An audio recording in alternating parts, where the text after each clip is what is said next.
Have you seen my doll? I want my doll, mommy. Have you seen my doll, mommy?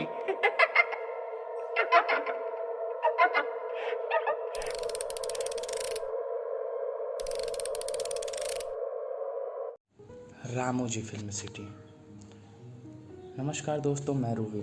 स्वागत है आपका हमारी नई कहानी में। दोस्तों, आज की कहानी है रामोजी फिल्म सिटी की, जो हैदराबाद में है। दोस्तों, ये कहानी एक शॉर्ट टाइप स्टोरी है, तो बहुत छोटी होगी। लगभग 1650 एकड़ में फैले इस फिल्म सिटी में बहुत से बड़े छोटे पिक्चरों की शूटिंग हुई है। इतने बड़े क्षेत्र में फैले होने की वजह से ये दुनिया की सबसे बड़े फिल्म सेट्स में से एक में गिना जाता है। लगभग 9000 करोड़ की लागत से बने इस फिल्म सिटी में बाहुबली जैसे पिक्चर की भी शूटिंग हुई है।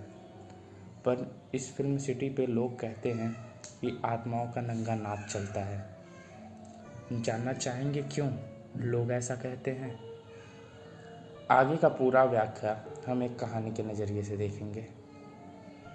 मान लीजिए मैं एक पिक्चर के शूटिंग में स्पॉट बॉय हूँ, तो मैं अपनी आप बीती आपको सुनाने जा रहा हूँ। कानों में हेडफोन्स लगा लीजिए, कहानी को शुरू करते हैं।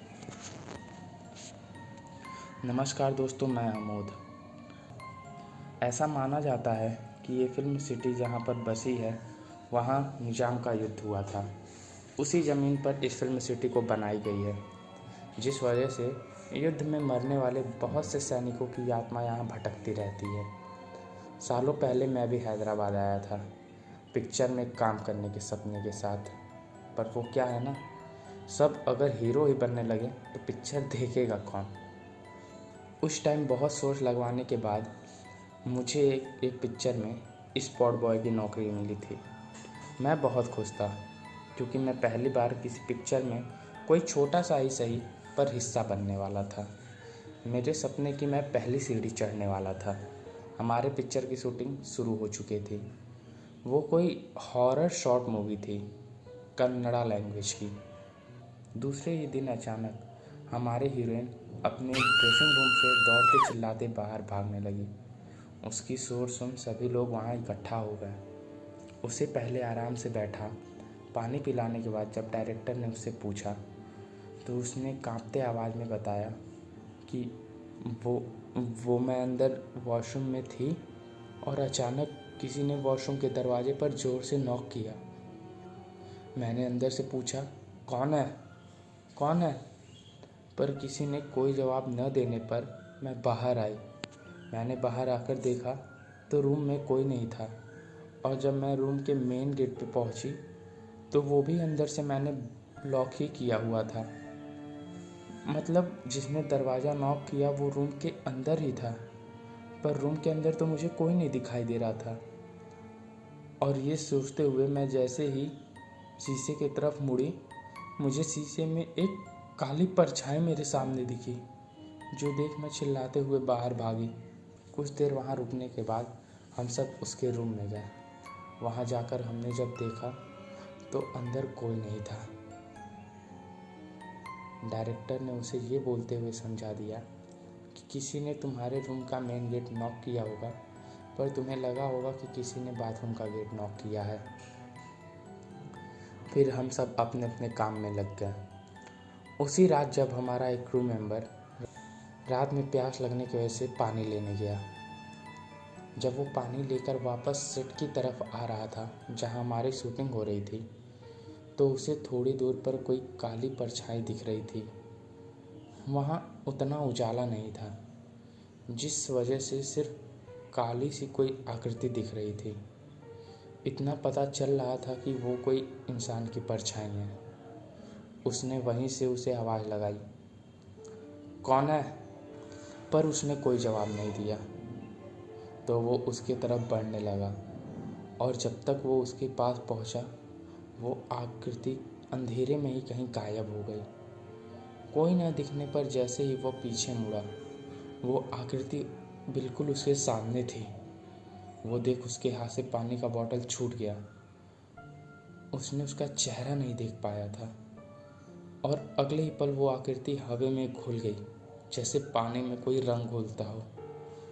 वो वहाँ से उसके शरीर में जितना जान था पूरी जान लगाकर भागा। वो मेरा अच्छा दोस्त बन चुका था क्योंकि हम शूटिंग के पहले से ही साथ थे। उसने आके मुझे सारी बात बताई तो मैंने बोला, भाई कुछ नहीं, अंधेरे की वजह से तुझे भ्रम हुआ होगा। और उसे समझाते हुए बोला, भाई देख, बहुत मुश्किल से हमें ये काम मिला है और गलती से भी डायरेक्टर को ये पता लगा कि हम ऐसी बातें फैला के लोगों को डरा रहे हैं तो वो हमें इस काम से भी निकाल देगा। और ये बात समझ वो भी ये भूलने की कोशिश करने लगा और हम सब शूटिंग में भिड़ गए। असल में शूटिंग हॉरर फिल्म की थी तो रात में हो रही थी। अगले 1-2 दिन सब शांत था और एक दिन हम 6 जन शूट के लिए ऊपर चढ़ लाइट बांध रहे थे। तभी उसमें से अमीश को वहीं नीचे सेट के पास एक काली परछाई दिखी। वो एकदम से एक जगह रुक उसे देखने लगा। बाकी लोग जब उससे सामान मांग रहे थे और उसने कोई जवाब नहीं दिया तो हमने उसे हिलाते हुए पूछा, क्या हुआ? तो उसने कांपते हाथों से परछाई की तरफ इशारा किया। संकेत उसे देखते ही पहचान गया। वो वही परछाई थी जो उसे पिछली रात दिखी थी। उस परछाई के पूरे शरीर से काली काली धुआं निकल रहा था। ऐसा लग रहा था जैसे उसका शरीर धुआं छोड़ रहा हो। हम सब ने साफ साफ उसे देखा था और इस बार भी वो परछाई गायब हो गई और अगले ही पल वो हमारे पीछे आ गई। हम सब अचानक से उसे इतने करीब से देख घबरा गए और हमें ऐसे लगा जैसे किसी ने हमें धक्का दिया हो। और वो परछाई चिल्लाते हुए वैसे ही हवा में घुल गई जैसे वो कल रात घुली थी। पर उसके घुलने के साथ ही ऐसा लगा जैसे हम सबको किसी ने धक्का दिया हो और हम सब धड़ाम करके नीचे गिर गए। हम 6 के 6 जन। सभी लोग वहाँ इकट्ठा हो गए और हमें जल्दी जल्दी मेडिकल ट्रीटमेंट के लिए ले गए।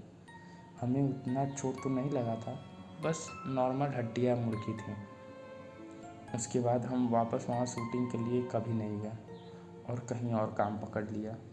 कुछ टाइम बाद हमें पता चला कि उस फिल्म की शूटिंग भी बंद हो गई है और पता लगाने पर हमें पता चला कि वैसा साए वहाँ अक्सर लोगों को दिखती रहती हैं और ऐसी घटनाएं भी होती रहती हैं। दोस्तों, यही थी मेरी छोटी सी कहानी। मिलते हैं अगली कहानी में। तब तक के लिए नमस्कार।